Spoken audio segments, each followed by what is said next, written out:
Hello, namaste, sasrikal, good evening. Welcome to the S.S.Chandhok talk show. I'm your host and moderator, S.S. Chandhok. Again, we have very eminent and beautiful guests from the Pan India to discuss about a very important topic, mathematical empowerment with technology. The main aim of this season is that we usually see that after grade 5, especially in middle schools, the children, they have phobia of mathematics. They run away from mathematics as mathematics is a very big thing they have to do. And that is why from these classes, they lose their interest in mathematics. So how can we cope up with these type of problems when we are facing with the kids? So today we have very eminent guest and also an expert, Mr. Nirmal Shah, who will be telling us how we can improve our these type of problems, how he can guide us, how these teachers can take over and the children should do to increase, these remove these phobias of mathematical learning, understanding actually during the middle school. Without taking any time, I'll introduce you to the very first guest. Our very first eminent guest is Srinivasan Shriran's principal, sir. He is the principal of the Man School, Delhi. Sir is a very renowned principal and also of a very renowned school of Delhi, which is on a very different concept from the other schools in Delhi. Uh, Today, what we'll do is we'd like to know their profile from themselves.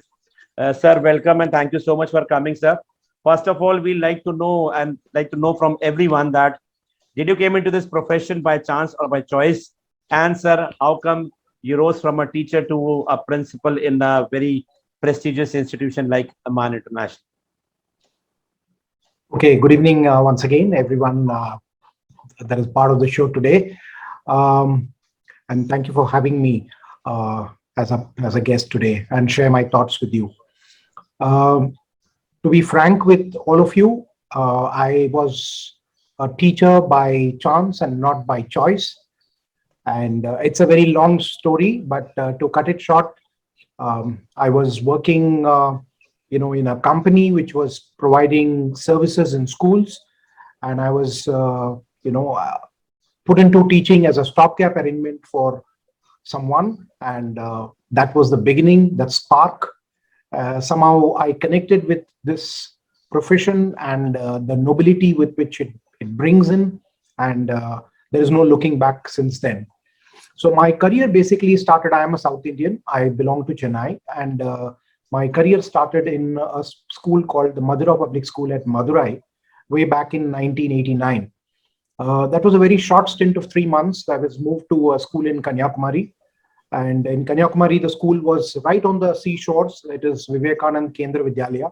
Inside, for those people who have been to Kanyakumari would know, inside Kendrapuram, there is a school, and often I would hear the waves, the sea waves, while I teach, and I used to wonder. I said, God, where have you put me? I mean, all three sides, ocean, ocean. He heard me properly, and he said, okay, you go to Rajasthan.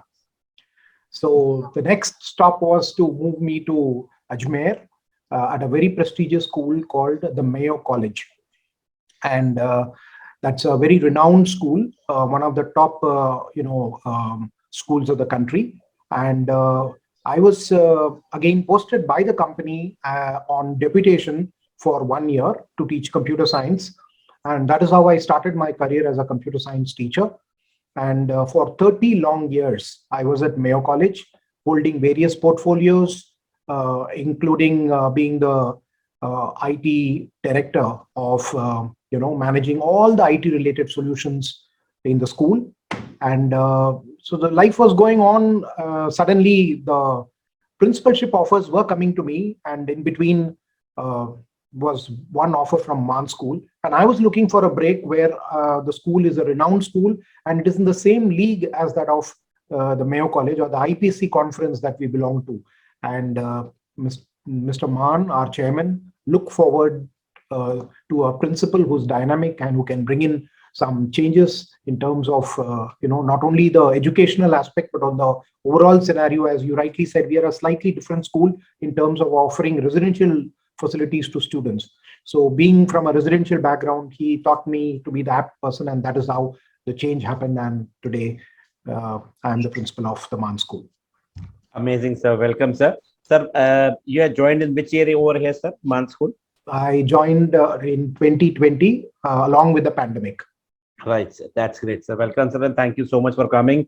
You're a dynamic personality. I'd been knowing you, the Mayo School, to who doesn't knows about the school, as well as so many years you spent it over there. If somebody spends, if somebody spends even a year or two in this type of school, they learn a lot of things. And in 30 years, you are in a position of such a, skills you are developing, sir. Thank you so much, sir, Thank and you. welcome, Thank you sir. for having me, Abhishek. Next we have Kirti Sharma, ma'am. She is the principal of Jesus Sacred Heart School in Ludhiana. It's a very renowned school in Ludhiana. I had been to Ludhiana, and I know about this school very well. She's MN Economics and B.Ed. But again, ma'am, we like to know about yourself from your own. That you came into the profession by chance or by choice, and from which school did you started your career, and how did you came over here in Jesus Sacred Heart School? Good evening, everyone. Um, First of all, let me thank each one of you that every time when I'm there on S.S.Chandhok's talk show, I meet wonderful people. So, first of all, thank you, Sarabjit sir, that you invite people so that we can connect to each other. Yes, regarding me, the very first statement, ki whether it was by chance or by choice, I would say it was a combination of both. Yes, I started my career as a corporate person, as a manager of some institute, and then was trying to upgrade my skills doing MBAs and all that. But then in a very early stages, I realized my own inner self. I realized that I just cannot sit in a room, in a closed room with a laptop in front of me and doing the things on the screen. And I realized that I'm a people's person, where interaction and communication with human beings is very important for me. So I'm really thankful, to God, that He made me realize this thing at a very early stage, so that I could, shift my career from corporate world to education world. I started my career in one of the schools as a teacher, PGT economics teacher. Had been working at all levels, and presently I am there in Jesus from past 12 years. I took over the school when it was just in the initial stages, with approximately just 300 children, and today, we are nearing to 3,000 plus children, and at the same time, we as a team, have been declared as the second best school as per Times of India survey in the city. We have also been declared as a 7-star rated school by CED, and was awarded by Honorable Dr. R.P. Singh ji, who is, the director, the joint secretary, skill and development, where all, the directors and all top CBSE officials were present. That was a proud moment for all of us. This journey has not been possible in a day or so. We have built up, the institution, and we have built up the teams working on one.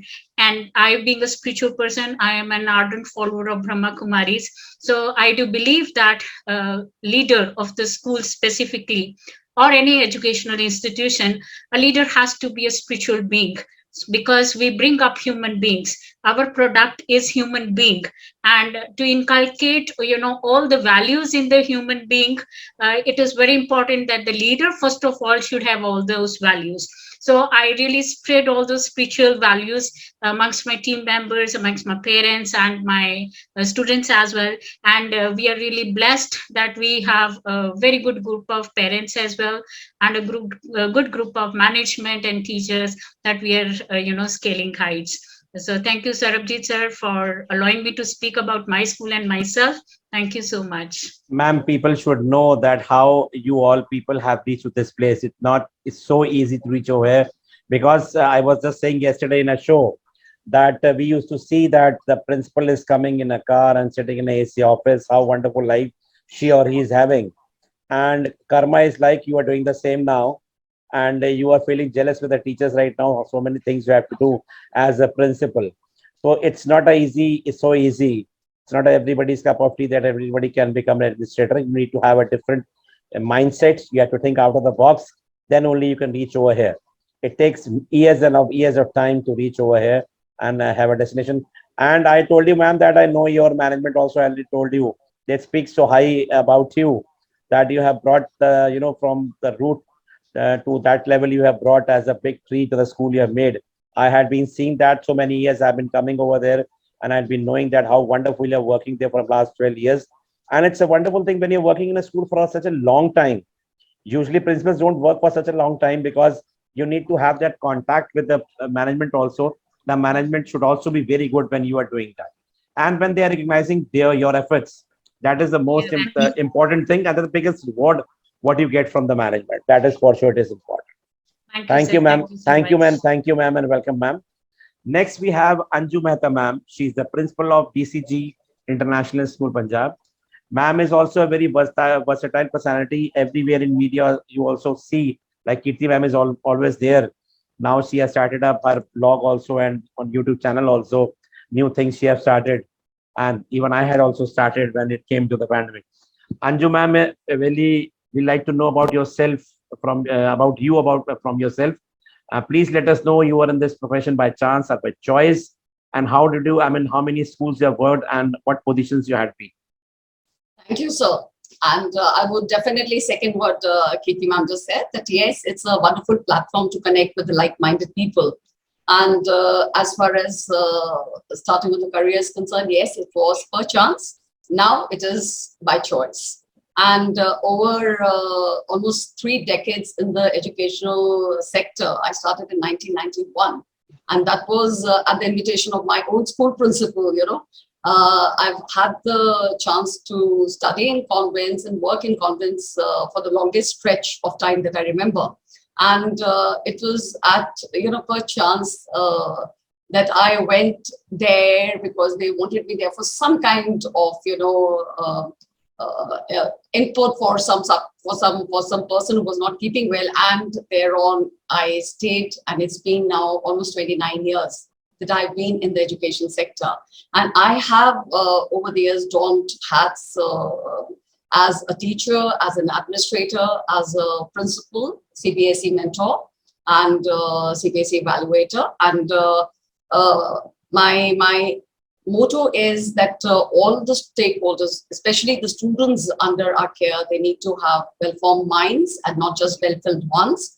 And I believe that I have unflinchingly committed myself to the upskilling of my teaching staff, my faculty, and all the people who have been with me over these many years. So presently, I'm officiating as the principal of DCG, which is again a CBSE affiliated school. And what I remember as an educator most is that I've had such a varied experience, be it training the BTech students of Punjab Engineering College, that is in Chandigarh, or Chitkara University, where we were training the teachers. So somehow over the period of time, in various roles, I have been able to upskill myself. I've been able to meet such wonderful people, and you've learned so much from them.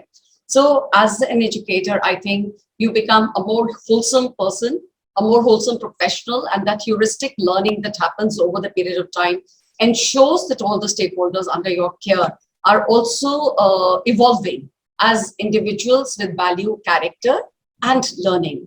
So without taking much time, I'm sure we all have such wonderful people. It's again a learning journey, and I'm sure even in this episode, we are going to learn so much from each other. Thank you, sir. Thank you so much, ma'am. And please let us know in which year did you join this school as principal? Sir, this is the first year I just completed. Earlier, I was in Rajpura with some school which had started for 4 years. I worked there, but I've just started my second year in this school as a principal. Right, ma'am. Thank you so much, ma'am, and welcome, ma'am. Thank you, sir. Next, we have Uni Krishnan, sir.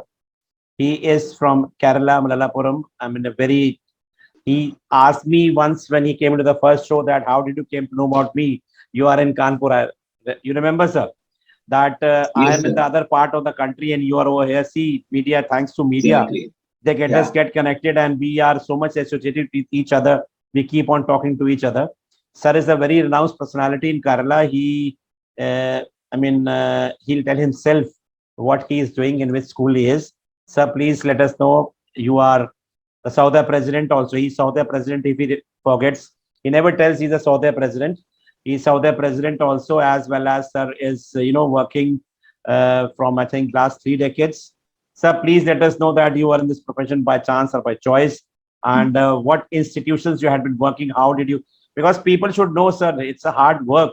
It's a hard work. They should also know from this type of shows that it's not so easy. You have to do because all the time you have to keep on, telling your teachers if you want to grow, you have to work a lot like us. Sir, over to you. Yeah. Thank you, Chandok sir, to be so happy to be once again back in your talk show. I had a chance to be with all of you a few weeks back, and now I'm getting a second chance to be with you, and especially with such an eminent panelist on a pan-India platform. Well, as you said, I belong to the farthest place from all of you, towards the southern part of India, Kerala, and I belong to a place called Malappuram. And at present, I'm working as the principal of a Benchmarks International School in Manjeri. Manjeri is one of the cities in Malappuram. And I have in my family as many teachers as I can start a school with. I've told you my father was a teacher, my mother was a teacher. I have three sisters, and all of them are teachers. Their husbands are teachers. My wife is a teacher. But I didn't become a teacher. I joined the Indian Air Force in the year 1977 as an education officer. And then after serving for a very long time in the Indian Air Force, I just came back to my village and I saw that everybody is fine with their job. And I was really surprised to see the kind of respect and reverence that my parents used to receive from the villagers. And I believe that no other profession can fetch such respect from people. And when I was back in my village after serving for more than a decade in the Indian Air Force, I too decided to join as a teacher. And then I started my career as a teacher. And then I became vice principal, and all that, and became the president of Sahawadya. And in 2012, I was fortunate enough to receive the Best Teachers Award, National Award from the President of India. So after serving for a whole tenure in the defense forces, I started teaching as my second career. And then I was successful in my field, I believe, because I have such a lot of friends and students all over the world working at different positions. And I believe that it is one of the noblest professions that anyone can think of. So I cannot clearly say whether it was by choice or by chance, but probably both these aspects work together to make me a teacher. Thank you. You got inspired and you came into this profession because Exactly. you saw. Kerala is actually also famous for 100% literacy, and people they know that they have to give respect for the since inception. They know they have to give respect to the teachers. That is very important. Thank you so much, sir, and welcome again, sir. Nice to see you. Next, we have a very pleasing personality, Kaushiki Sondhi ma'am. She is the principal of Holy Public Girls School, Agra.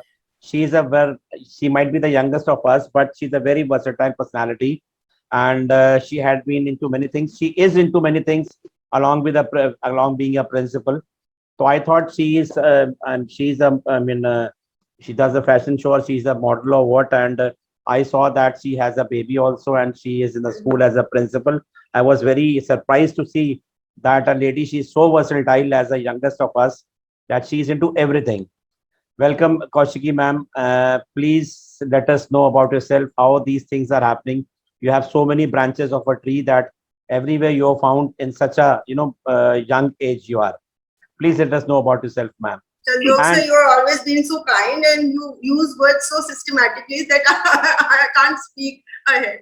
Okay, so hello everyone. My name is Kaushiki Sondhi. I started my journey as a women empowerment with All India Council of Human Rights, Liberties and Social Justice. That was something I really wanted to do to empower women. Not only for education but for everything, like they can just start their journey anytime they wanted. So before 2013, I was in US, and I was just doing volunteer services for education, food services, and going to library and all these things. Teaching was never into my mind. I was into an MBA and B.Ed and chartered accountancy. So coming to this path was due to my son. Like, I really wanted to do something, and that, teaching was something which you can do for a little time, then you can give time to your family. So in that way, I was like, okay, let me join the teaching process. And anyhow, when I started, that became my passion, and I really love to enjoy the things while teaching the students. And I was working with NGOs also right that time, like 11 NGOs I'm working with. Some are international, some are national. National Council News and Broadcasting, I have already been talking about the same. And yes, I've been taking like more than 400 webinars with the US, UK, Germany, and all over the country right now. And right now I'm with Chandhok sir. So things are going in the right direction. Jai Ho. It's about yes, about sir, you go ahead. I can only say that Jai Ho. You see, principals, if you see her profile in Instagram or Facebook, you'll see that how she's doing modeling. She's into the college run photograph. She's in the college. I'm not doing the modeling. I just started the gym because now I wanted to do, get physically fit also. Something, when you are physically fit, you are mentally fit. So I have just, into this physical format right now. Anyhow, when you came to your 35, 36 of age group, I think then you understand that health is everything. And if you are healthy, you can do your career things, everything into a very passionate manner. So this is something which motivates me, and that's why, sir, you're finding me as a model right now. Otherwise, I haven't do study. Ma'am, hats off to you. Out of the 250 plus principals who have come over here, you are the first lady who is revealing her age. Yes, so you are so courageous. I think ladies don't have this problem. I don't know why this mindset is there. Okay, they are not revealing their age. I'm okay with it. Kaushiki ma'am, you can ask to all the gentlemen that it is a sin to ask age of a lady. Am I right? Srinivasan sir, am I right or not? Ask. Well, I would slightly change it. It is sin to ask the age of a beautiful lady. Otherwise, they'll be happy to say you can ask, no problem. Perfect answer. See, this is the experience. See, sir has. He speaks less, but precise he talks about. Exactly. Sir, I helped you. You put me on the, you've made my situation slightly difficult. Okay. So yes, okay. Then I'm also working with as a change of mentor with Niti Aayog right now. It's been like 2 months, and that is a really great platform. Also, we are encountering many government schools, and we are talking to students about how to change their mindset. And we have observed that most of the students right now into a depression phase because they are focusing more on hard skills. And during COVID period, we have seen that future have been very unrealistic, and things like this webinar which Chandhok sir are conducting, like they are conducting, these kind of things have came into action, and now people are more into soft skills, focusing more on the soft skills. And today's topic is again on the same thing, that technology should be the part of teaching anyhow. So this is what we are doing right now, and my focus was that only, that how to make hard skills a lenient part, soft skills are major part, and life skills to be a part. Because if a student is not good with the hard skills, then what next? Because they don't have any option. We are not providing them any option with that. So yes, I'm doing these kind of webinars. I'm attached to many associations, and I love to get involved into more associations and learn new. And yes, I am the youngest among all. Okay, Chandhok. You are saying so wonderful things you are doing. One last question. Are you a principal also or not in a school? Sir. Yes, sir. I'm a principal. I don't know how they offer me to the principal, because the day I came to know they appointed me as a principal, that was a shock to me, because full day I was like, I can't be, okay, just make me coordinator or something. I can't be a principal. But being a principal right now, I think this is this is the fantastic job where you are, encountering new parents, new behaviors, new kind of tackling, and these kind of practical things you can't learn at any platform.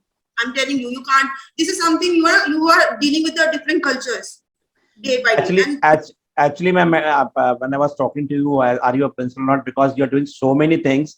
Do you get the kind to go to school also as a Yes. principal or not? Yes. So many things.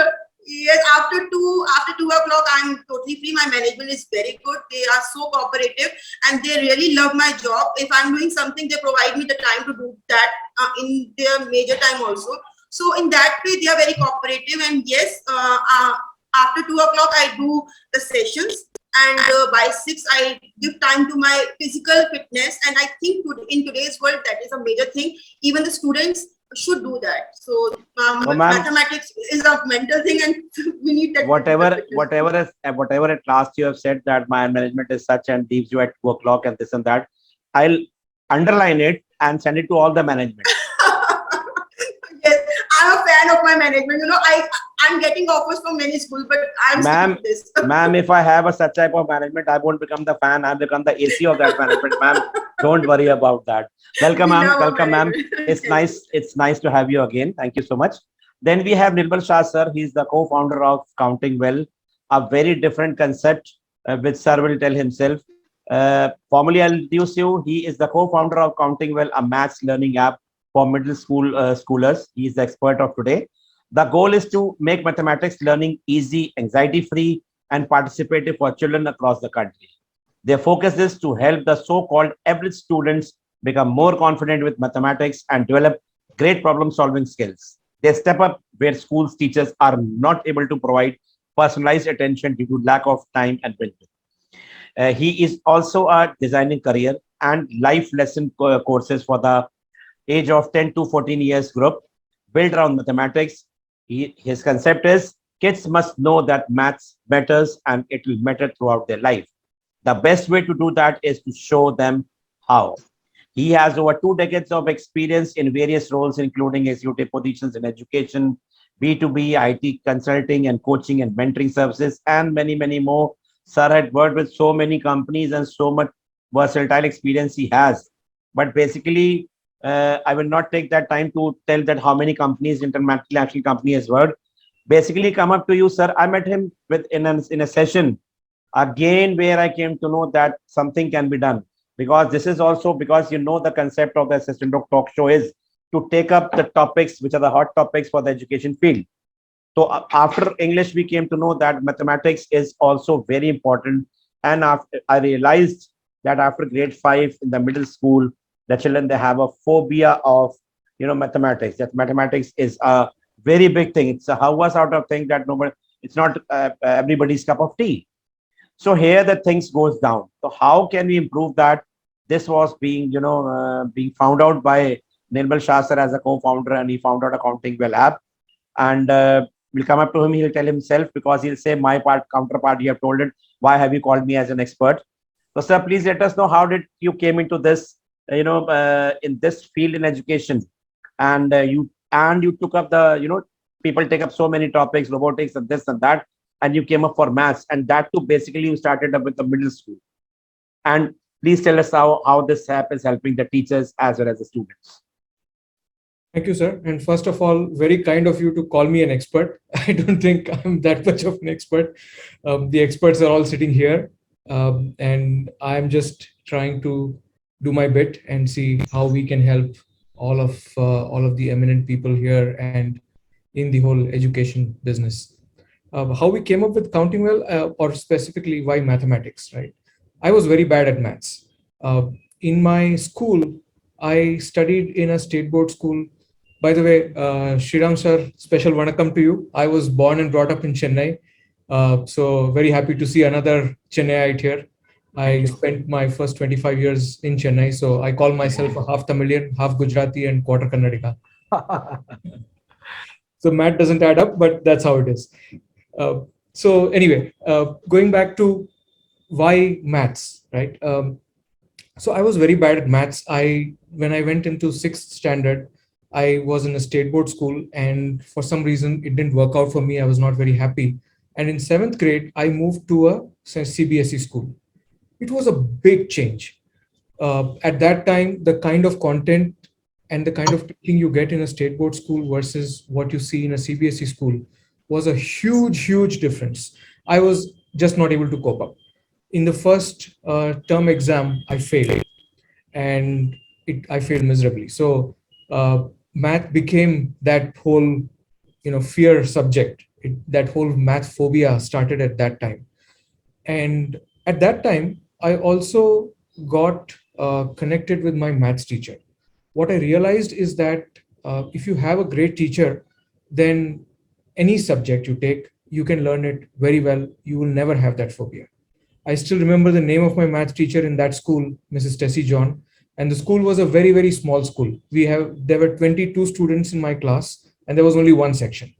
And we were the third batch to come out of that school. Now that school is a very big school and it's got a good name. But at that time, it was a startup, so to speak.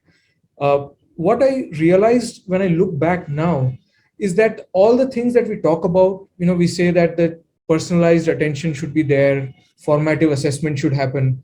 All of this happened in the classroom without the teacher consciously doing it. She would just take one look at our face and she would know whether we understood something or not. Just because the class was very small, she was teaching us for 3-4 years, so she knew us intimately. And now we talk about all this formative assessments, and we have to know what are the learning gaps of the children. But what I realized is that as I started looking at my son getting into middle school and him starting to learn maths and him going through a similar phase of anxiety around the subject, not liking the subject and all of that, is that there is a big difference which is happening. The class strengths are bigger. The teacher is actually not able to give that personalized attention. And therefore, the need for some kind of intervention starts to come in. And that's where we felt that creating a kind of technology intervention can be a great tool for the teacher. It can be a great tool for the student as well, and for the parent. When the child comes into 6th grade and above, the parents start taking a step back because they start feeling that now maths is very complicated. I cannot support my child. So that support system for the child starts breaking away. At the same time, the child is seeing more and more complex concepts starting to come in front of him.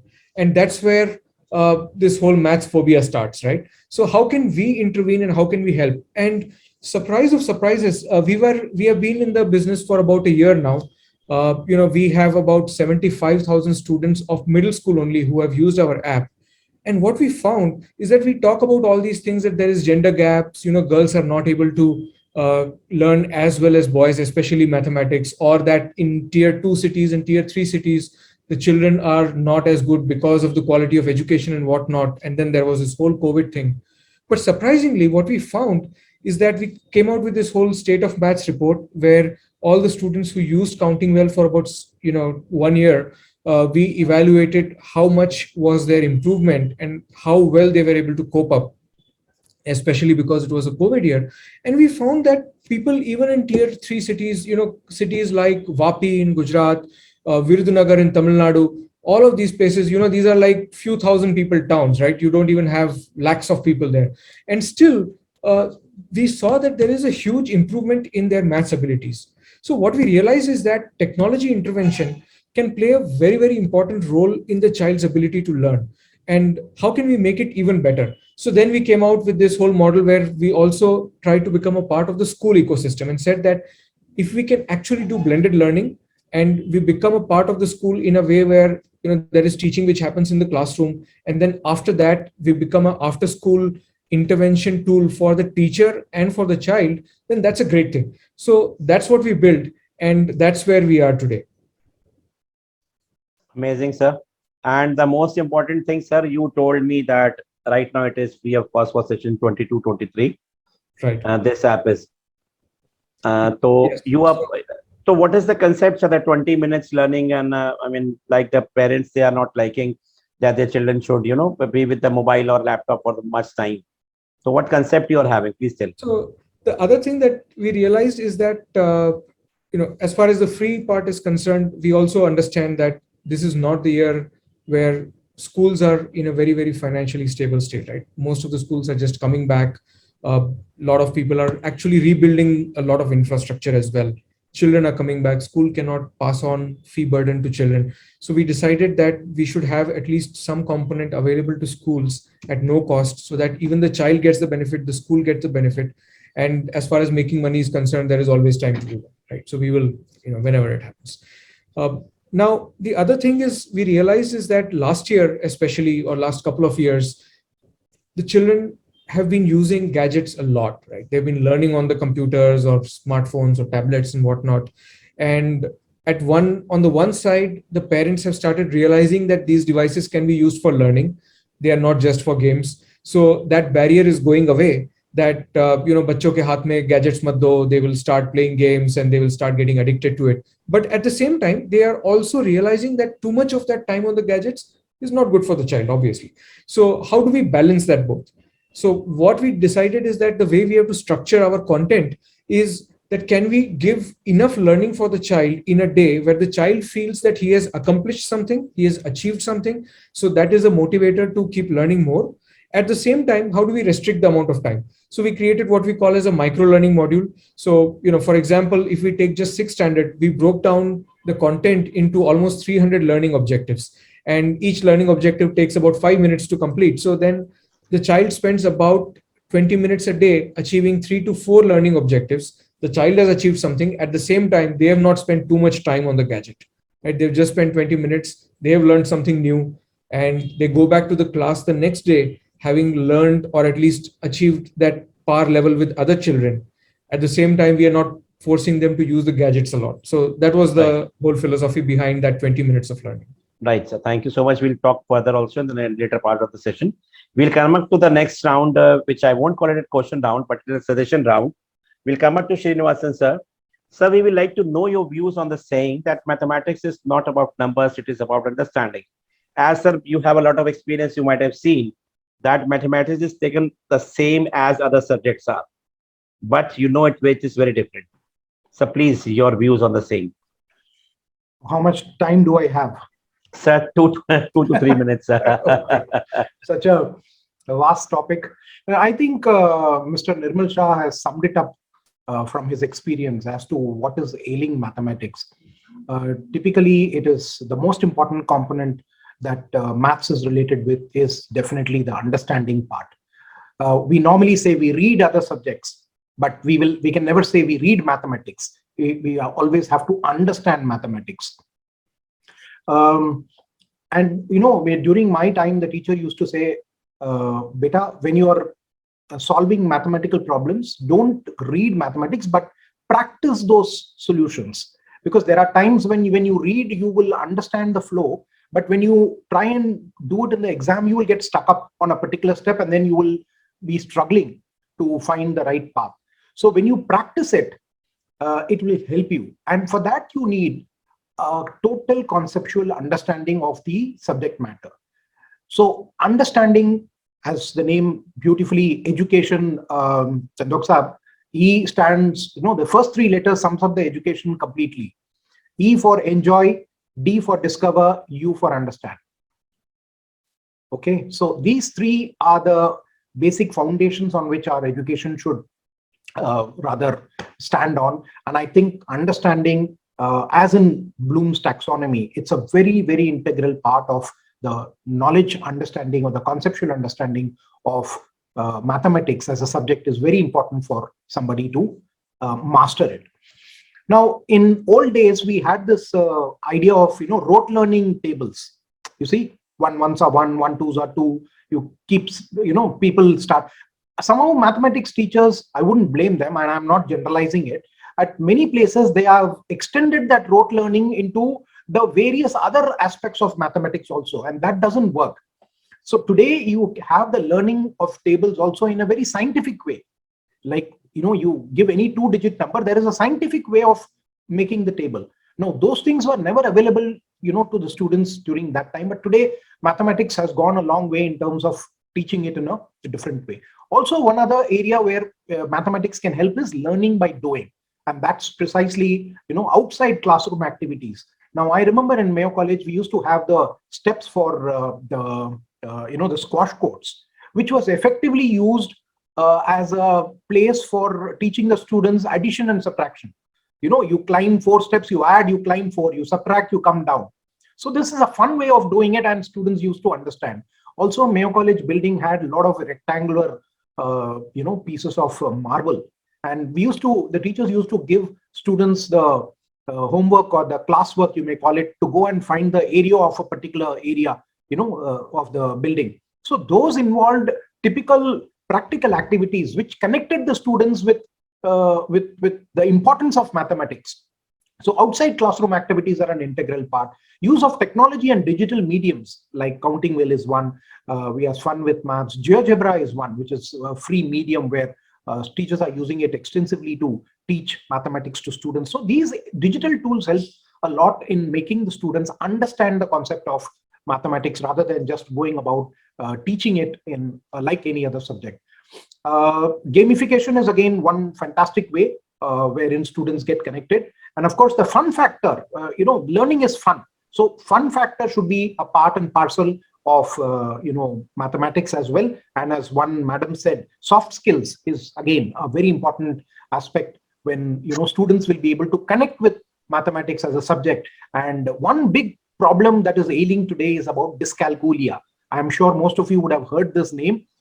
This is to do with comprehending numbers and symbols to perform calculations. Some of the students have had developed this habit of dyscalculia and have an aversion towards mathematics. We have to convert it to an affection, and this is possible. As Mr. Nirmal Shah rightly said, one single person who can do this job for us will be the teacher. I rest my case here. Thank you so much, sir. We have wonderful thoughts you have. Thank you so much. We'll come up to Kirti ma'am. Ma'am, your also views on the saying that mathematics is not about numbers only, it is about understanding also. I would add certain things more to it. Mathematics is not about numbers only, but it is also about the calculations, equations, understanding, along with, calculations and equations is very important. Now, what is happening in our society that we are seeing mathematics, we are seeing it with ignorance, and also we are seeing it with disgust, right? Many of the children, they feel disgusted towards, mathematics. Now, why does that happens is because they're not able to connect to mathematics. Why mathematics is important, that I would like to, speak from this stage, from this platform, and really would like to spread the awareness that researchers have found those countries are really full of logical people, logical governments, and, better decision makers, those who are good at mathematics. Take the example of Japan, take the example of Finland, right? Mathematics popularized is really a popular thing in both the countries, and both the countries are known for their happiness index, because both the countries are known for their proper social structures and proper, economical and political structures. So mathematics is not only concerned with the numbers and understanding, it is also concerned with sequential thinking. It is also concerned with logical reasoning. Right? People develop that logical reasoning and sequential thinking because of mathematics. Now, what happens with us is that we take pride in telling everybody around that I'm good at this, but not good at maths. Like, it is taken so casually by the parent also, by the children also, and, by everybody around in the society too. It shows it is just equivalent to if you say that I'm not able to read and I'm not able to write, because if you're not able to read and write, you are known as illiterate. And same way, if you're not able to, understand the equations and logical reasoning and calculations in mathematics, it means you lack understanding. It means you lack logical reasoning. It means you will lack all those equations which are needed to make decisions in your life. It means you will lack the sense of living a life responsibly. Fine. We will have to understand this aspect in our society, that we will not be able to, build up a better country until and unless we don't generate, that sense of responsibility towards mathematics as well. And yes, as said by Shri Ram sir, that teacher plays a great role in it. and even the schools plays a great role in it.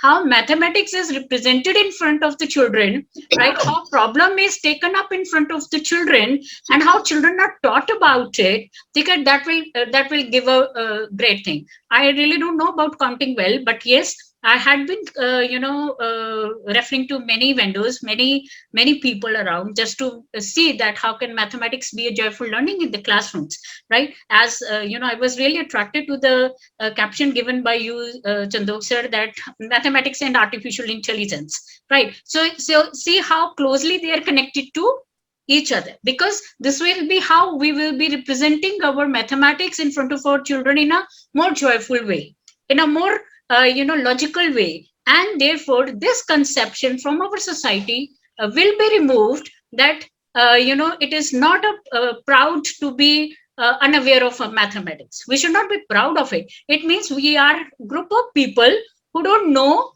understanding, who don't know how to think, who don't know how to make decisions, just because we don't know how to be good at mathematics, right? So it is not only about numbers, it is about your life. It is about how you take your life logically and how you take decisions in your life. So it is not only calculation in numbers, it's a long journey about mathematics. Obviously, ma'am, I agree with you. And so many things, Nirmal sir has talked about in previous sessions also, the eye-opening examples he had taken. Like once he told that if your greengrocers comes to your place, he's illiterate. You say him that give this 1 kg, this 250 grams, and this 100 grams, and this 50 grams, and this half a kg. Being illiterate, within seconds, he'll tell you, fraction of seconds, he'll tell you that how much money you have to pay. But when you talk to a child, he'll start, using that formula. Sorry, sir, I'll copy you, Nirmal sir, that a plus b whole square is equal to a square plus b square plus 2ab. This has come, but how this has come, this is not. And a very logical things are also said earlier also, that in a class, what we feel also that students are very cautious. If we'll talk to the teacher that we are not able to understand about this thing, so the class may make fun of us, fun of me. So because of hesitation, many students they don't ask to the teacher. So there should be a tool there where the learning gap could happen. A child when he's all alone, because when you talk about tools like apps like Counting Well, they are one-to-one. They are teaching and learning one-to-one. That helps a lot. We'll talk about that to Nilma sir also. I'll come up to Anju ma'am. Anju ma'am, it is often seen that mathematics is regarded as the most difficult subject, especially during middle school. How can this concept be removed according to you? Well, sir, I think this is something that has been there since a long time. Even when we were studying in the school, I remember people would say, oh, so tough. I was in an ICSE school, and I remember people would make such a hullabaloo about maths as being the most important subject. And the misconception stays till date for the simple reason, I think, the way we perceive the subjects or the different aspects of learning, we give so much importance to science and maths, especially in India. So what happens when you're giving so much of importance to one or two subjects, and then your entire, criteria of judgment is based on one or two subjects, people do get a little apprehensive when they're not able to do well. That is for sure. Counting Well is doing a good job. I was reading a little about them, and I think the beauty of pandemic is that we've roped in the technological interventions in a big way. But when we talk about the difficulty level, I think a lot of students who are not too strong in the subject, they generally hear this common refrain, not only from their parents, but also the teachers sometimes, that you're not the math person, you might be a language person, or you might be having skills in some other subject, but maybe you're too weak in math, and you kind of categorize the kids too soon. So surprisingly, research shows that there is nothing like a math brain or a geography brain or a history brain. It's nothing to do with that. And what is required is how we perceive a subject. So if any cognition has to happen, we must remember that it comes with the beliefs and emotions that we are facing every day. When kids are made to believe that they can learn just about anything, I think the kind of neuroplasticity that is there, or the brain's plasticity that is there, will allow them to understand it in easier manner. and even the most difficult aspects of any subject for that matter will be perceived in a more, you could say, welcoming manner.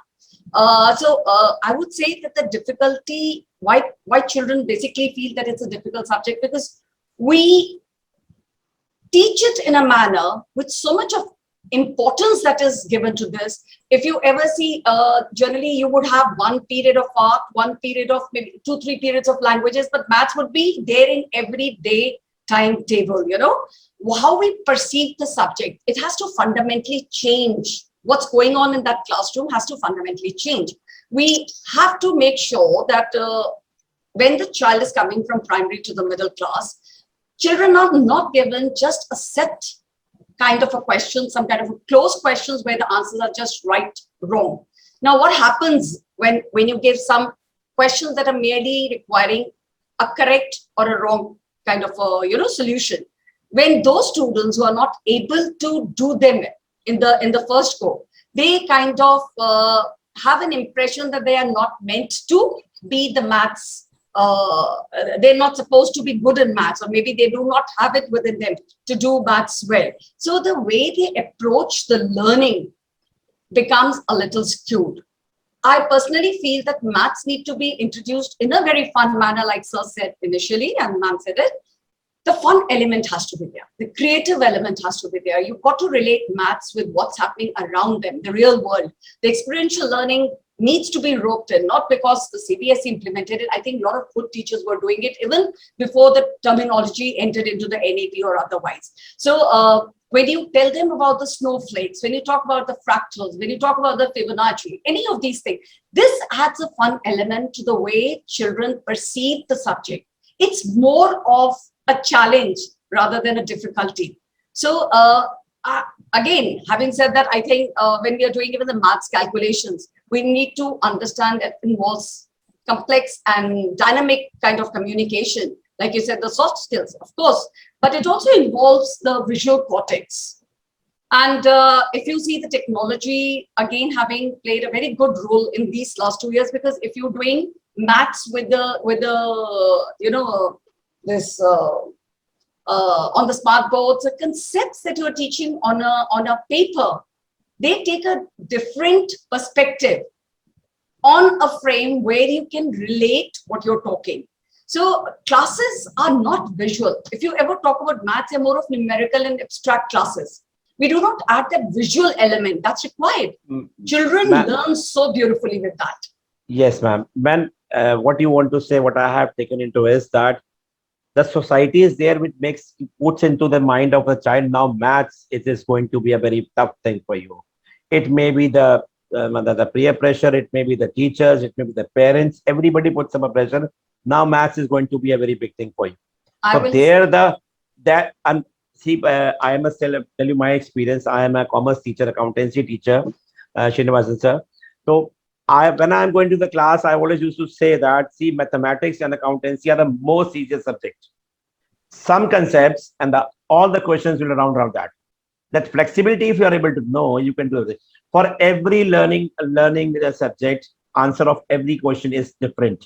But there are 2 to 3 or 4 concepts in a chapter. If the concepts you are able to know, how this a square plus b square plus 2ab came into. If you know this is there. Because sir told me that this is the formula. How this came in, if this concept is clear. This is what the most of the teachers are not doing it. Like Srinivasan sir said that we had practical approach. When we are going into, that places where we had assembly and all, the stairs we have, the children are going up. Okay, how much you counted? 1, 2, 3, 4. Enjoying it. And frankly speaking, we know it very well. It was there that playway method should be there in the preschool. No, the playway method should be from PG to 12th. Then only we'll be able to, get what we are trying. And at the very same time, we were not having these, technical tools like counting well and all. Now these are of great help. Even the teachers where we are not getting very good teachers, or they are raw, or they are not able to take it to the students to the level they want now. Students are now technology based now. They do not accept the teachers. They do not accept the teachers with the old traditions. Okay, we'll go with that. So here the learning gaps can also be removed if we are, dealing with the students with these type of tools and technologies. Thank you so much, Anju ma'am. Sir, if We'll I may come add up. just one point in continuity with what you said, that one important point is that we need to tell the kids it's okay to make mistakes. It's absolutely okay to make mistakes. Anybody who does a question within 30 seconds or 1 minute is not necessarily very good with it, because sometimes some people perceive that question in a very different manner. So we've got to equip them with this belief that you have the potential to crack anything sooner than later. Thank you, sir. Yes, ma'am. Because we should teach our teachers that when you are going to the class, you should never say a child answering that you are wrong. If you say a child that you are wrong, he will never try to, put up his hand and answer, as well as the rest four who are ready to answer. So the teacher should take the answer from all of them, and she should sum up like, okay, you said like this, you said at this, okay, this happens like this, then this will be the reason and this will be the answer. So there you are not telling them that you are wrong, but there you're rectifying them that you were somewhat right, what you were saying, but this is the concept, this should happen like this. So see, there the child feels that my teacher is not, putting up this thing that you are wrong. So that thing also is always in the mind. We were never doing like this when we were young. We used to study in ICSE school and that missionary schools, and a teacher was having a cane. And whenever you found you're talking in Hindi or doing something mischief, you are being caned at the back. But now you cannot touch the students. They are very smart. They understand each and everything, that keep you inside the school and throw you out also if you're not teaching them well. So the teachers have to make their concept difference also, along with the tools like counting when and all, that they should never say to the students that you are wrong. So that concept also is very important, which came to mind. I've discussed. We'll come up to Unikrishnan sir. Unikrishnan sir, please you also tell that how these misconceptions can be removed. The 6th, 7th, 8th mathematics is not a very big thing or a sort of thing. Well, Chandhok sir, this question is very pertinent when we talk about mathematics.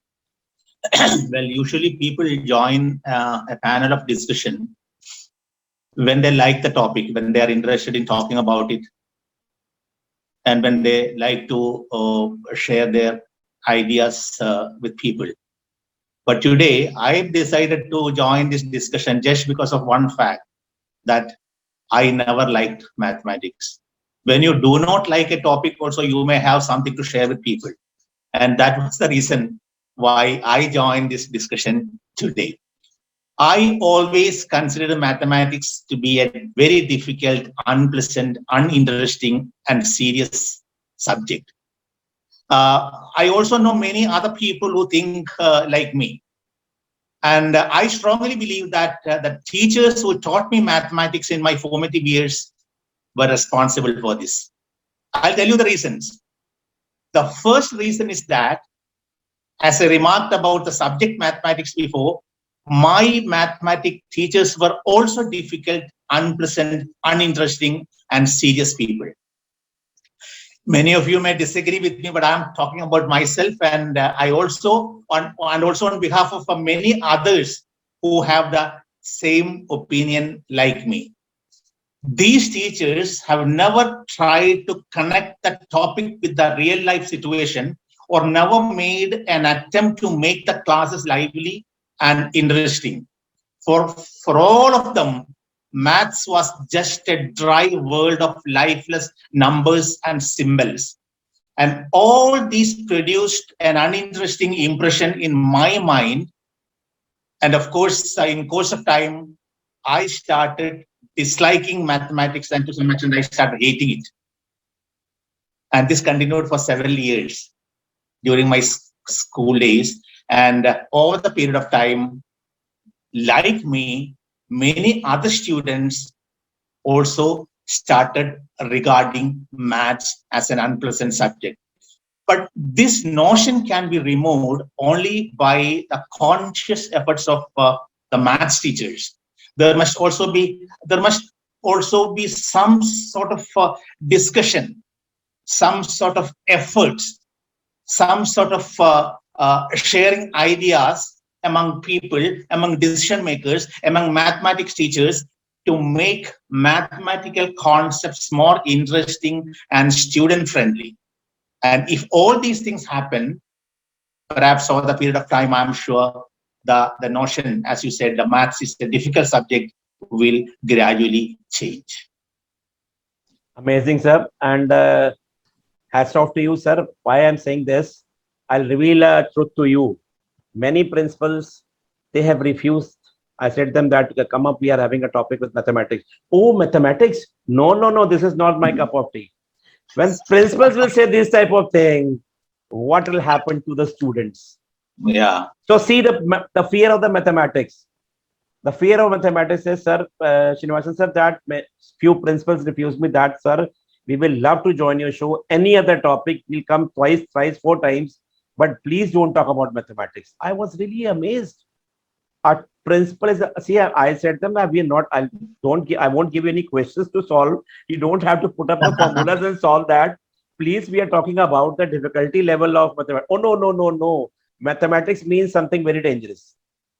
See the level which has brought up to the mind of the people at this age, at this level, also being a principal or being an educator, there is a phobia of mathematics on which, and Unikrishnan sir, thanks to you, sir, and a courage to you, that hats off to you, I said to you, that you had that courage, that you had always been running from the mathematics because you did not have that good teachers or an app like Nirmal sir have counting well at that time. So therefore you had that phobia. Everybody used, I mean, maximum people, they have phobia. Even till grade 12th, I had mathematics. But when it came to my child, 6th onwards, it came into my mind that the concepts are increasing. I won't be able to take that. At the very same time, it developed into the mind of the child also that's something difficult. So that creates on from the middle school from grade 6 to 7 to 8. And gradually it comes to your age or my age also that no, mathematics is not my cup of tea. And this concept, this misconcept has to be removed because we know very well internally that mathematics is the easiest subject. Chalo. We'll come up. Thank you so much, Unikrishnan sir, that you told the truth that you dared that the second dare was today. First was done by Kaushiki ma'am and the second was done by you. That the second dare. We'll come up to Kaushiki ma'am now. Ma'am, do you believe that technology helps in maths? It makes maths more interesting and easy also. Okay, so first of all, I am from a commerce background, and maths was very tough to me every time when I was in school. And even in the teaching, I was getting, post for the, they were providing me the post for, you have to teach maths also as a, a substitute teacher sometimes. I was like, I can't do that. Give me any subject, but not the maths. So that was into me. I think most of the people have, even sir have mentioned that was not a phobia kind of a thing, but yes, that was a last thing to prefer in my learning. So, but when I became a principal, now what I'm seeing in today's world, STEM education is a must.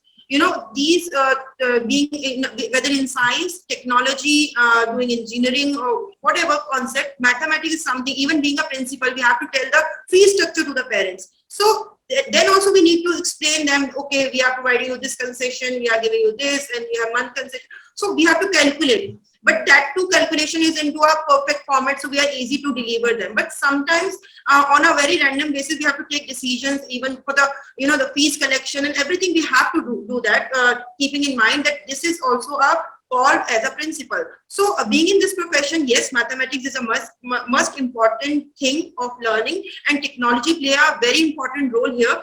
I think Vedic maths, I'm been working with schools where I'm teaching them along with mathematics in a new version. What we are doing there, we are giving them the life skills, where we are providing them the basic concepts which are going to help them in the coming future. See, maths is a subject, but whatever we are doing in a practical world, a square plus b square, whatever square is not going to help you when going to a bank, or whether you are calculating your money or doing any businesses. So that format is not going, and even the calculus geometry is not going to help you. The thing going to help you is the format of calculating and understanding that the word itself is defining counting well, right? So are you able to access that this is giving you profit or loss? So this is the basic mantra or sar of learning maths. Why we are doing maths? Just to understand that this we are getting a profit or a loss in a coming future. So I think if the student is okay with maths in a school, in a hard skills, it should be like, okay, this is a journal concept you have to go through in a paperwork, but learning on a basic practical format is more important. So what we are doing, we are providing them workshops. We are making a random kind of a bank in a school and telling them to deposit their fees themselves, take the change themselves, go to bank on alternate days. Whenever we have to go for any bank work, making them fill the fee slips, the books of the bank, and all these kind of things. And we are telling them what if they are doing any business in the future, then how to calculate the profit and loss, because this subject is going to help them. And we are teaching. I was a teacher of PGT of a business management, so we teach them in a very last stage of learning, that is 12th. In 12th, they are just about to go. So I think this should be shifted to 6th level as a soft skill, and let them understand the business concept. The myths should be removed that this is associated only when you are into a grown stage. So this should be transferred here, and the technology play a role here, because they should be provided with a lot of apps like Counting Well. Or I'm not aware much about Counting Well, but yes, because I'm not, I'm not doing all these app things in school. I'm preferring more of a practical things right now. So these apps can help them in a school while calculating, while doing these kind of things. And these kind of platforms can provide the banking learning, the other learning, the business learning.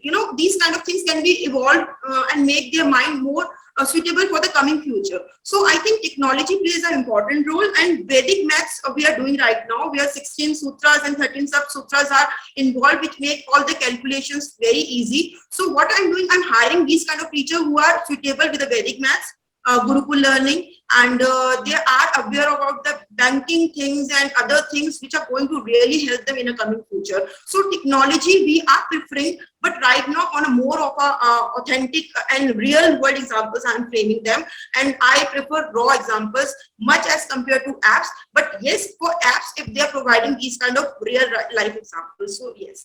Right. Thank you so much, Kaushiki ma'am. Neighbor sir will come up to you now. As you have heard, everybody, ma'am had been talking about Vedic mathematics and all. And we had also seen that before pandemic, we were snatching up the mobiles and gadgets from the students. But during pandemic, we were saying them, please get hold of these gadgets and please study. Now they have got used to it and they do not want to move from that. And they want to do all the learning. Like we were talking about, they have stopped reading also. They have stopped shuffling their paper, the pages of their books also. So you have heard all these eminent guests, like Kaushiki ma'am at the end also said, Sir Srinivas sir also said, Kirti ma'am also spoke about. Please tell us that what are your expert views on whatever they said, as well as how do you justify that every aspect everybody talked about, it may be from gamification to everything, how these effects are over there, and why should we rely on Counting Well, that they are actually going to help the students? Please. And teachers also, sir. Surely. I mean, there is a lot of things everybody said, but I think one of the two important things that I feel came out here is that one is how maths is presented to children, right? Kirti ma'am brought this up. I think even Anju ma'am brought this up, that we give it too much importance. Right? When I say too much importance, of course, maths is important. It's a life skill, so to speak. But at the same time, we make it a big deal for the child, right? If you don't know maths, you are dumb. That's the state at which we leave it for the child. And obviously that is what should not be happening. While we should always give the child or show the child the importance of knowing maths, or rather, I would say that we should show them the importance of the numeracy, right? The ability to deal with numbers in a very easy way.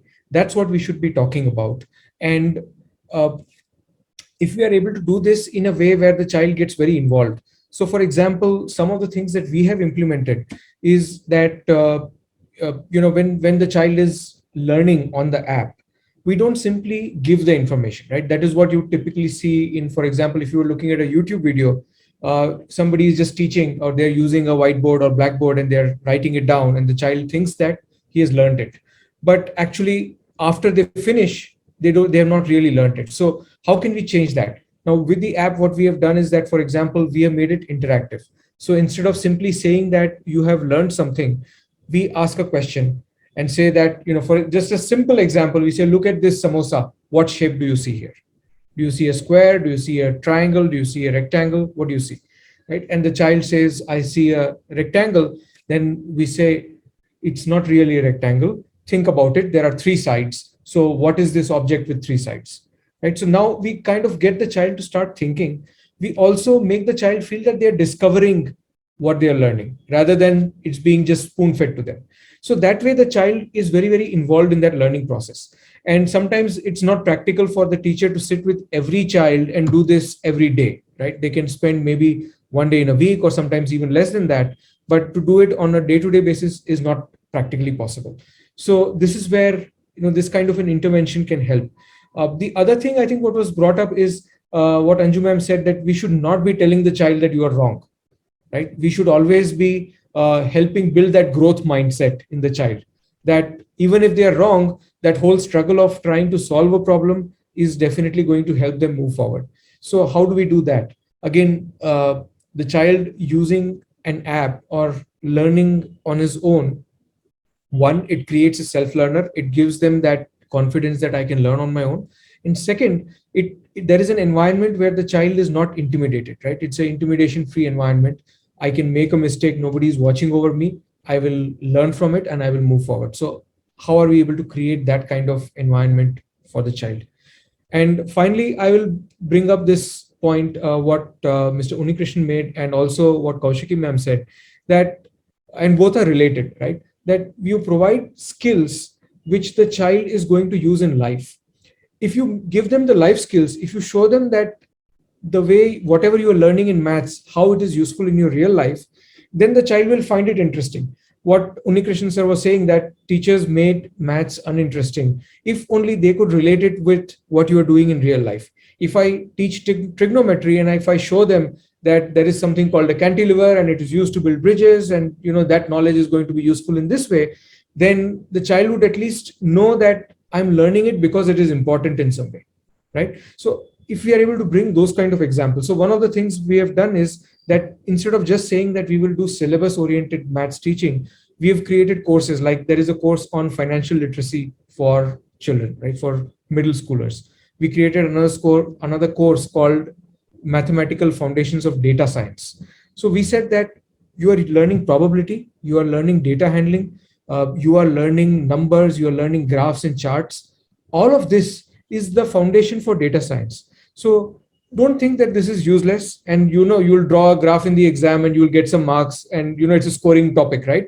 So I can just draw a graph and I can get away with this. This is the foundation of learning analytics.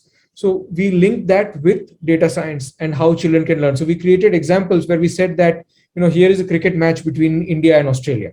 Okay. The usual trend is that India wins 70% of the matches and Australia wins 30% of matches in this kind of pitch. Now it is raining. What is going to happen to the probability of India winning the match? Now we have got numbers, we have got analysis, we have got probability, and we have created that interest because we are linking it with cricket, right? So the child is learning that with interest. So that's what we are trying to do. Even with the financial literacy, that's what we're doing. The kind of examples, and this is amazing what Kaushiki ma'am said, right? We make the children go and fill the fee slips and pay the fees and count the money and all that. Those are life skills, which the kids should learn from middle school, not in the 12th standard, like she said. And if we are able to impart those skills at a young age, simple example, today children are seeing that parents are paying with Paytm, parents are paying with credit cards. They are not realizing that money can get over. Right? For them, money is always there because you go to a store, I've got Paytm, I will pay. Now, you don't know that, you can only pay what you have. So are the children able to understand the concept of budgeting, financial goals? It's important to know that my money will get over. If I take something on EMI pe mil to gaya, but I have to pay interest on that. My cost of ownership is going to go up. So these are the kind of things which we have to build into the child, and we have to relate it to maths because all of this is actually maths, right? They are numbers. So that's what we are doing. So by doing all this, we are kind of extending what you learn in the classroom. We are extending the teacher's abilities by adding all of this and saying that, this is the additional thing which we should give to the child. So that's what we are adding on to what you learn in the school. Amazing, sir. Practical concept with the, examples and all, with the practical approach. You see, when we talk about that, we have started B.Ed. we learned nothing. But when we started teaching, we actually came to know what actually B.Ed was. The practical approach is there. The student will take interest also. Like you told about a match, you're talking about that ma'am has said, Kaushiki ma'am, that they've been sent to fill up the fees form and count the notes and tell. So practically, when you do this, instead of going into the formula based learning, how practically you can know that the concept will be more clear and the phobia of the students will be removed, as well as they'll play up with mathematics instead of getting phobia of that. Thank you so much, sir. Next round, we'll have in a very rapid fire round, 1 minute answer. I'll be needing a request to all of you. I'll come to Srinivasan, sir. Sir, it has been seen that children in middle school, they lose interest in mathematics. What are the reasons behind it, according to you? Well, in fact, 1 minute is too less for this, to be discussed about. But I think one of the most important component, and this is not for the middle school, it cuts across all the classes, is of course that single important word, the teacher. Now, if the teacher is capable of making the students learn, that show the right way to learn or the right way of teaching, and take stock of who are the students who are learning properly, those learning outcomes at different stages, and the lack of remedials, all this put together. See, at such, mathematics itself is a subject which requires a lot of conceptual understanding and requires prerequisite knowledge as you move up. Now, if you want to talk about integration, differentiation, you need to have good knowledge of matrices, the matrix, the determinants, and so on. So it's all based on certain concepts. Now, if the conceptual understanding of the fundamentals are not good, then obviously it leads to a cascading effect wherein the student loses interest. And somewhere I feel the role of parents are also very, very important, because in the initial stages, they will be sitting with a child, working hard, ensuring that the learning outcomes are there, whatever is left out in school. But as they grow up, as rightly Mr. Nirmal Shah said, somewhere in the middle school is where they take a backseat, because they're not capable of handling that kind of mathematical stuff that they can teach to the students. Inattentive students in the class, connections to the real life, which many of you have pointed out is a very, very important aspect. Just for your information, the wealthiest person is not the one who has wealth today. He's the one who can multiply the resources he has to create that wealth. So you need to have that understanding of mathematics as a base to do that. Going forward, stereotyping, as many of you pointed out, maths difficult hai. If you say this, maths difficult hai, it looks difficult even though it is not difficult. So the phobia is because of stereotyping, and that leads to lack of motivation and lack of effort from students, and varied potential between students is there. But we need to address those. That one size fits all approach will not work. Personalized attention is the order of the day, and that can be achieved rightly through blended learning, where there is a teacher in the school who teaches the student, and those shortcomings can be addressed after school using an app or any digital medium. I think that's the way to go ahead. Olympiad scholarships, regular homeworks, plenty of methods by which we can kindle in the students. I can go on and on, but with a time limit, I rest my case here. Thank you so much, sir. Thank you so much. Because these are the topics which you can talk for the whole day, sir. Yeah. Whole day we can talk about. Wonderful topics these are. Kirti ma'am, please let us know your views on the same thing, ma'am. Sir, what I feel is, the middle years are formative years, right? These are foundational years. Now, whenever the child, passes from elementary stage to the middle stage, he is already a very emotional being, right? And the mathematics teacher and mathematics way of teaching in the classes, we are not able to give that emotional connect to the children. Why we are not able to give that emotional connect to the children? Because of a lack of certain kind of student-centered experiences. Because student-centered experiences are more common in sciences and social sciences and languages, but not in mathematics. So we are not able to give them that student-centric experiences, so they get emotionally disconnected. And whereas in these stages, child can only be taught if the child is emotionally connected. Second, apart from all those points which are coming back, I'm just touching the new things, right? During these years, there is a blast of a desire in the children to have freedom. Fine, because they want themselves to free from every kind of bondages, right? Now, when the child has to depend, as very well said by Nirmal sir, they can whenever the child has to depend upon somebody, right, to teach him or to make him understand, he feels disconnected from the subject. Right. So here, because of the lack of self-paced learning in the children, and that is because of lack of all kind of, technological infrastructure in our schools, the child is not able to gain interest in the subject and finds it difficult. Third major thing which I feel like is that children of this age group, they lack persistence, and that persistence is required to be a master in mathematics. Until unless that persistence factor is not given to them and is not told to them, right, I think they lose the interest. Last of all, I would always say that there are, when a child is in elementary stage, fine, there are just simple things and he feels confident, he feels happy, that yes, I will be able to do it. But when they move into middle stage, they have to bring connections with multiple operations, right?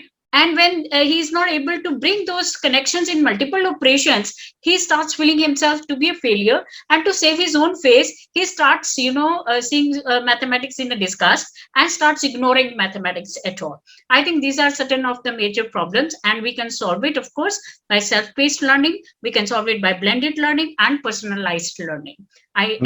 These are my views on it. Amazing, ma'am. Amazing. Wonderful. We'll come up to Anju, ma'am. Anju, ma'am, it is often seen that students or children try to learn mathematics instead of understanding it. What were your suggestions to the teachers who teach them? Well, sir, I very strongly believe that whatever a child wants to learn, and that comes through on how the teacher approaches the subject. Most of the time you really love a subject, but because of a particular teacher, as Oni Krishnan sir said, that yes, some of the teachers in maths and science, they're very severe looking teachers who do not laugh, and you don't get connected to them. It's very important that you have teachers who love the subject, so that passion can pass on to the students in turn. And because as it is, maths has been abstracted to such an extent that children get confused. They fear the subject for the fear of failing, I think. And teachers, therefore, I think whenever they're approaching maths, they need to take diagnostic assessments for sure to find out whatever is the level of understanding that they have when they start with a new concept. For example, let's say if a child is not too good in a concept like fractions. Now, if he's weak, how would he possibly understand algebra or trigonometry or calculus? As go to the higher classes, the road is going to become even tougher.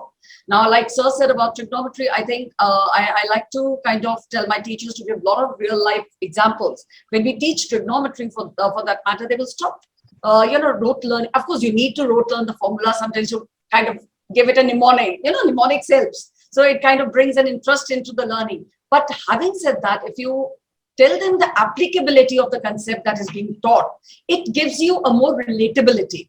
So if you tell them, okay, kids, you're all using the smart gadgets, you've got the smartphones, you've got to go from place A to place B, you generally use your GPS. Now, how is that GPS going to work? And they would know certain things, but they need to also understand that the triangulation of satellites is they're making use of the trigonometry, in this. When you give them real life examples, whereby the maths concepts are evident around them, it gives them that interest to learn. So I think when teachers explain complex concepts in terms of simpler facts, the understanding happens faster. So, and another thing that I would definitely say is that whenever starting with a new concept, ask a child a question and then don't push him to give an answer. You've got to be a very patient teacher when you're teaching maths, because when you start with a question, if you're compelling him to come up with an answer, it would rob him with that kind of opportunity to kind of think, delve, and learn. So maths is all about doubting, and then affirmation, and then learning. So it's that struggling that is basically going to give them the understanding that is required for maths. I think when you're doing self-study and you're struggling with some kind of sums, and then the concept becomes absolutely clear, you can crack any kind of a problem later on. So rote learning can stop because of that. Right, ma'am. Thank you so much, ma'am. We are in shortage of time because Yeah, yeah, sure. it's a very good, that type of topic we can talk throughout the day, ma'am. Thank you so much, ma'am. Unikrishnan, sir, your answer, a precise answer in 1 minute, sir. Sir, I always tell my teachers one thing, that before introducing any new topic, any new lesson in the class, you must tell your students what's the use of learning this in their real life. Sometimes on my rounds, I find a maths teacher. I say this to all the teachers, not only to the maths teachers. Sometimes I find a maths teacher in the morning teaching the children about area, a big heading area. There's a big rectangle on the board, 15 centimeter length, 10 centimeter width, 15 into 10, 150 square centimeters, and that's the area. What is the use? Why should they learn it? Instead of doing it so mechanically, if the teacher tells the students, okay, you have your bedroom with this measurement, 15 feet into 10 feet, and your father wants you to purchase tiles and pave them in your bedroom, how will you do that? Sometimes a social studies teacher teaching First World War, Second World War.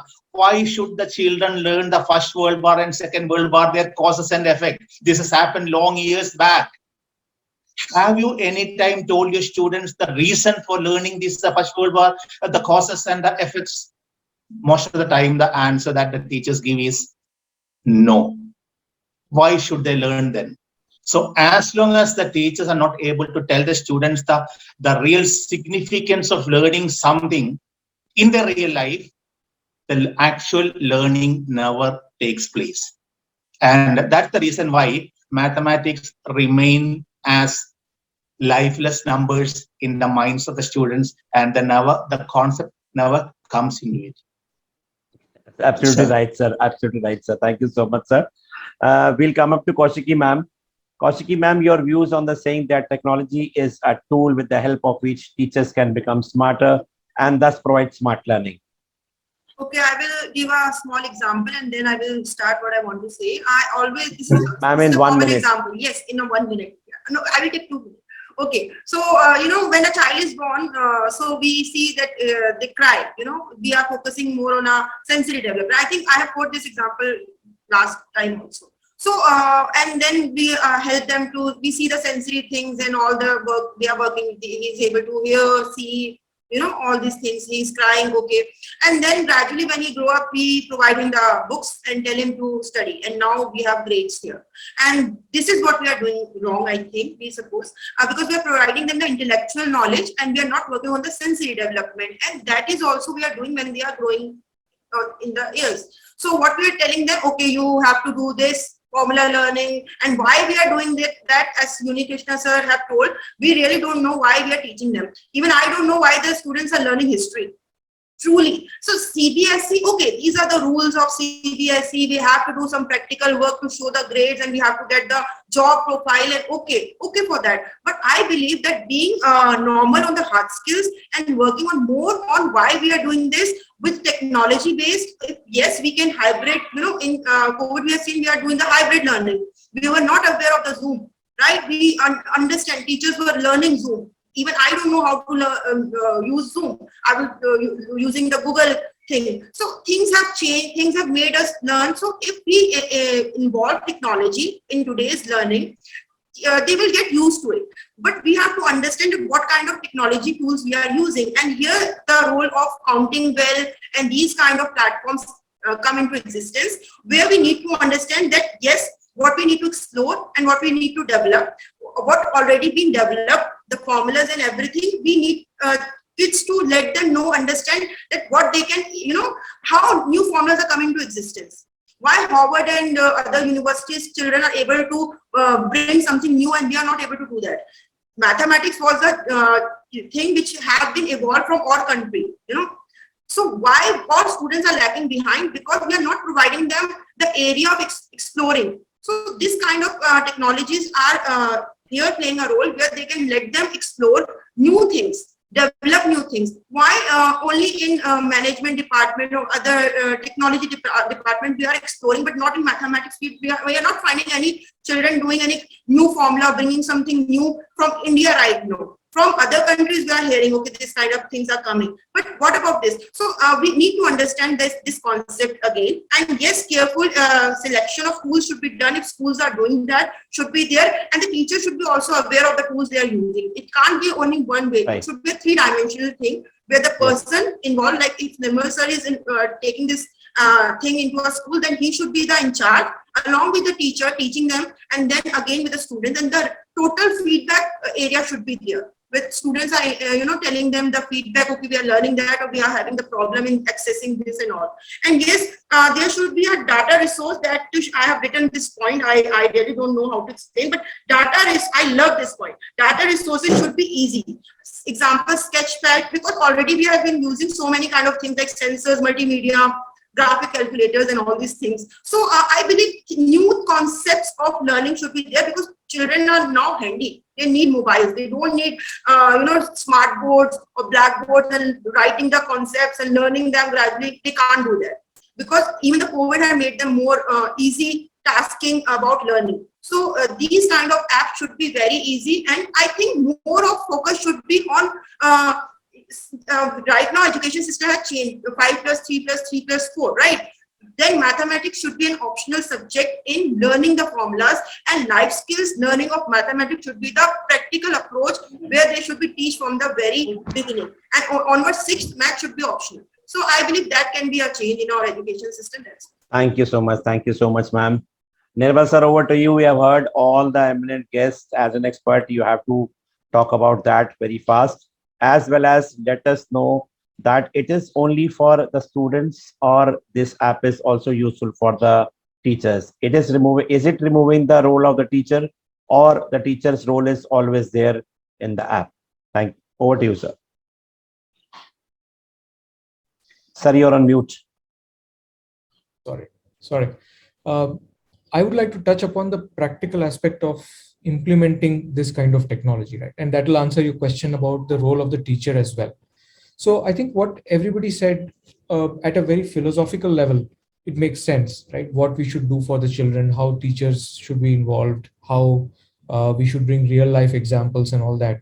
The practical side is how, as an example, how we have implemented this. So when I said in the beginning that we are giving a free tool to the school, what we are doing is basically we have said that it becomes a homework tool for the school. What the school can do is that today, if you have taught, let's say, integers for class 7, and you've just taught 2 concepts within integers, there are about 6 or 7 concepts that you have to cover, but today you taught 2, then you assign that topic or just those concepts as a homework to the child and say that you go home on the Counting Well app, do this as a homework. Now, what will happen for the child is that the child will see a set of question answers. He will try to solve the problems. He will learn from it. So if they get it wrong, then the app will tell him what is right, how to do it right, and so on. So it becomes a kind of first level intervention. But at the same time, we are capturing a lot of data. So we are now trying to understand where the child is making the mistake. What is that skill which the child is lacking? Is it because the child is not able to understand the problem? Is there a lack of comprehension skill? Is it because they are not able to model a solution? Is it because they just don't know calculation, or is it because they don't know the topic at all? Right? So there could be various reasons. So we identify that. We identify that learning gap. We provide that first level intervention in the app, but the teacher is now also getting this report. So the teacher can just log in and look at it and see how many children are stuck where and what are these learning gaps. So it becomes like a planning tool for the teacher as well. The teacher knows how to, or what are these learning gaps which need to be filled. And now you don't have to wait for end of the term or term exams to determine that, right? By the time you have gone too far and you cannot come back. Now you are still within the chapter. And if we are able to give this data to the teacher, then it becomes a powerful tool for the teacher as well. So going back to your question, are we eliminating the teacher? No, we are actually empowering the teacher, right? And going back to the topic of this whole conversation is technology empowering the children as well as the teachers. So that's how we do it. Amazing, sir. A very good concept here, where you have dared to bring in mathematic tool like this, Counting Well, and it is surely going to help all the schools. And the very good and interesting part is right now you're giving it free of cost to the schools for this year, Pan India. Thank you so much, sir. We're coming up to the last part of the show. Many of you know already what we know here, that you have to sing 2 lines, because Kaushiki ma'am said that she's the youngest one, and it always ladies first. The youngest lady will, as sir said, the youngest lady or beautiful lady or whatever sir said, Srinivasan sir said, she will sing the first 2 lines. And the rest people, Unique Krishnan sir will also, and Sriram sir will also sing in regional language. Anju ma'am and Kirti ma'am will sing in Punjabi for sure. Sarappreet sir, आपने ना Sarabjit sir, I think I will be singing that mathematics song only today. So only one song is coming into my mind. So I don't know it is suitable for the situation or not, but definitely I'm going to sing it because I don't I don't care when it's come to fun. So let me start. I think Preeti ma'am and Anju ma'am can join me with that, right? Okay. But counted, Anju ma'am, don't worry, it won't be counted, ma'am. One student, every student has to perform her or her his role. We'll give her the music beats. Come on, Kaushiki, you can start off. I will sing only the first stanza because the stanza. Okay. And we won't allow even more even. We won't allow more than one stanza even, ma'am. Okay. 1 2 3 4 5 6 7 8 9 10 11 12 13. It is just like we always say that we never grow above 18 because we are in the age group of kids between 3 to 18. So you are not growing above 13. So we have grown till 18, but you haven't grown above 13 even now. That's great. Kirti ma'am, you are the pride of Punjab. So because Shri Nivasan sir and Unique Krishnan sir has to sing in regional language, so your regional language Punjabi, you are representing Punjab, ma'am, and you are ready with the song. I know very well. Sir, Because you are knowing, this is the concept of the show, ma'am. At the end, we need to have it in entertainment also. Chandhok sir, next time, please put up 1 line more. In your invitation, put up 1 line more. That please be ready with the song. That is understood, ma'am. Certain things are understood. Sir, Punjabi, actually, I don't know Punjabi. You don't know Punjabi, you are Ludhiana. I know Punjabi. I know Punjabi. Punjabi song, I don't know. Last episode and last when you came, such a beautiful song you sung, ma'am, of Punjabi. Matlab, you are bringing down the name of Punjab in front of the South people also, ma'am. Thank God Unique Krishnan sir is not listening. He is going to get ready for the song. There are also principals who have sung with their spouse also. Let me tell you, some females also, male also from Jammu and many other places. The people had been there. Unique Krishnan sir is there ready with his song. But let's hear from Unique Krishnan sir. Sir, let's have some South music of Pushpa. No, first of all, we'll have a Punjabi song from Kirti ma'am first. Sir, मेरे को ना सच में नहीं है. Sir, फिर आप गाओ फिर मेरे साथ. Okay, we will join. फिर वो काला डोरिया वाला song गाओ. Kirti, I'll give you company. Because I'm not going to sing it. Because I know 1 line only. Yeah, we are Punjabi. We can sing and dance anywhere. Come on, Kirti. Come on. Let's do it together. Yeah. काला डोरिया कुंडे नाल लड़िया कि काला देवरा भाभी नाल लड़िया. बस sir, thank you so much. Ma'am लड़ाई करा के आपने खत्म करा दिया. Let's give उसला अपने आप हो जाएगी ना उनकी. Right. Unique Krishnan sir. Sir, thank you, sir. You are going to sing a very beautiful song, original song, sir. Sir, I tried to sing a Punjabi song. I do not even know whether it's Punjabi or not. My goodness. Come on, sir. I'm not sure whether it's Punjabi. Right. Ya bibi raji to ki karega kaji. जब कुड़ी हंस कनी मिया पावे तो समझो मामला गड़बड़ है. That's a good one. Amazing, sir. You are the man of the show, sir, today, for sure. For sure.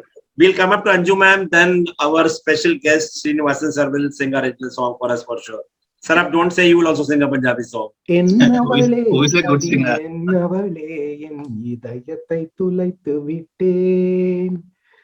என்ன இடம் அது இருந்த இடம் எந்த இடத்தையும் மறந்து விட்டேன். Thank you. Sir, you can explain it, so we'll be able to understand, sir. Although we were understanding your emotions, sir, but still you can explain us if something good is over there in these two lines. This is for all the beautiful ladies that are there. And let me clarify, Mr. Sarapreet put me in a difficult spot. I never meant any harm about one single person. Women are always beautiful. This song is about, the lover that the fiancé is, talks about, that he has forgotten the place where he is after seeing her. That's the crux of the song. Thank you so much, sir. Thank you so much, sir. You have passed in the re-exams with full marks, sir. Nirmal, sir, you are left, sir. You can't escape. See, if you want to enter into all the schools present over here, then your exam is that you have to sing. I know you are a very good singer. Right. Sir, you can take it in any way, sir. You can take it, but you have to this will become a comedy show. You can take the chance because I've already made a comedy now. It's going to be a sitting comedy rather than stand-up comedy. Yeah. I'll try a couple of lines in Gujarati. Pankhida ne a pinjaru junu junu lage bahue samjhavyu to e pankhi nau pinjaru mange. That's all. Very good. Although you were going the exam on, online as well as, because when you're doing your exams online, you are doing the exam with Google Baba. No, this is not Google from Baba. Somewhere. Sir, I am a principal, sir. This is the song I've learned. We are educators, we are principals, we catch hold of students who are doing cheating, but still you attempted. That was your biggest courage you made, sir. True. It was a wonderful evening with all of you. I hope you all enjoyed. We came to know about, people will come to know about how you have reached over here, as well as we had a beautiful discussion about the topic, although the time was less. And also we had entertainment also at the end of the session. I hope you all liked it and will like to see you again in another brainstorming episode and a new, topic also. Thank you, Kirti ma'am, Srinivasan sir, Anju ma'am, Kaushiki ma'am, Juni Krishnan sir, and Nirmal sir especially for coming on my request to a few of the episodes and letting us with how we can remove the difficulty of mathematics in the middle. Thank you so much. And before we end, happy Baisakhi to everyone. Puttand Nalwaltakar sir, and happy Vishu to Uni Krishnan sir as well. Thank you. Thank you so much, sir. It was nice of meeting you all. Thank you so much. Bye-bye. Bye-bye. Good night. Bye-bye, everyone. Bye. Bye.